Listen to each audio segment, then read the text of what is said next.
So thanks so much for clicking on the video.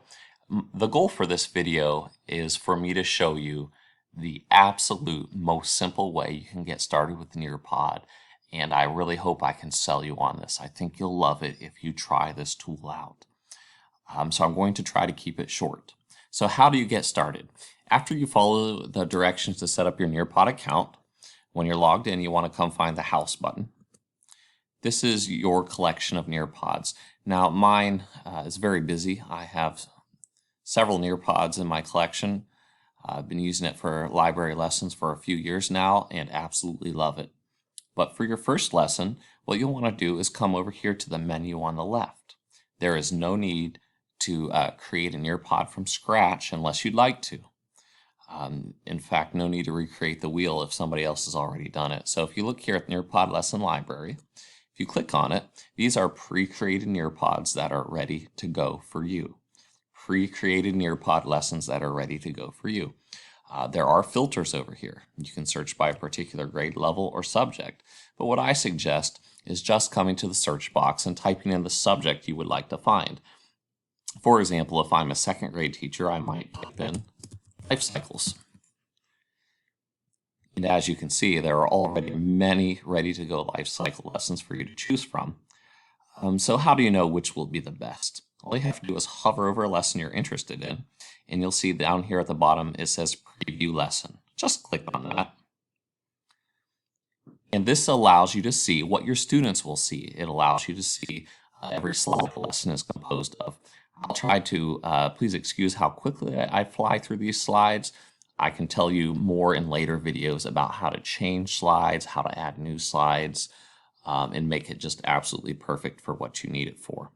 But if we hit the preview button, this is the lesson as it exists. We've got learning targets. You've got poll activities that your students can respond to. And yes, all the answers are recorded and collected and can be made available to you instantly in a report. Let's see, I believe there's actually a drawing activity in this particular lesson, which I absolutely love.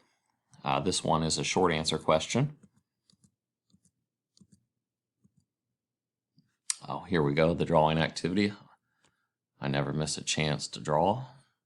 I think your students will absolutely love this lesson.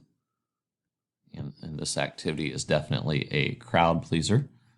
And if that bothers you at the top, you can just make it disappear. And certainly the students have that ability by tapping the arrow. And they can go ahead and submit their drawing to you as well. We can go ahead and click through, come out of full screen.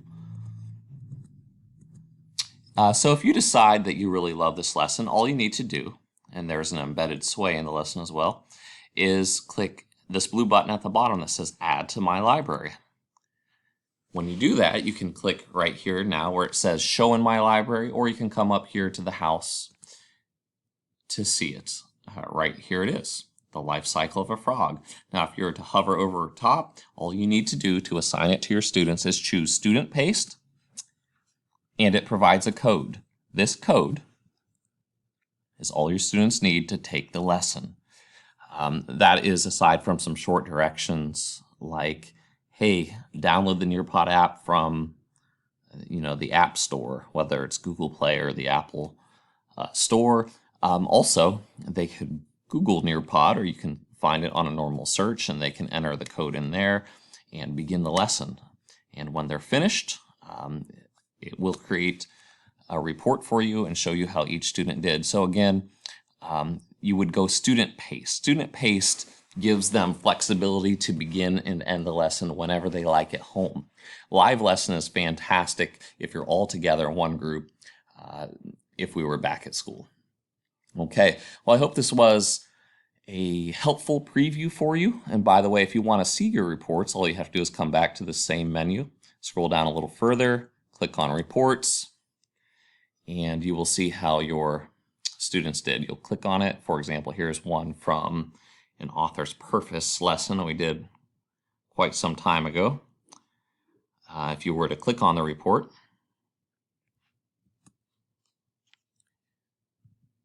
and click Downloads, Session view will show you all of your students grouped together in a class, and student view as if you want to look at one particular student at a time, their report. So I like session view, and this is an example of what it looks like.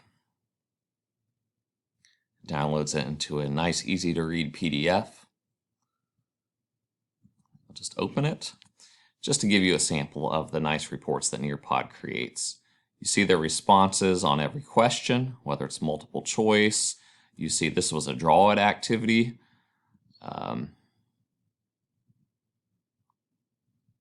That it gives you printouts for, and we have some short answer questions that the students turned in there. So I hope this was helpful to you. I hope you try Nearpod. If you have any questions, let me know. My next videos will address how to alter slides if you'd like to make some changes to an existing lesson, or if you want to create a lesson from scratch. I hope you have a good night.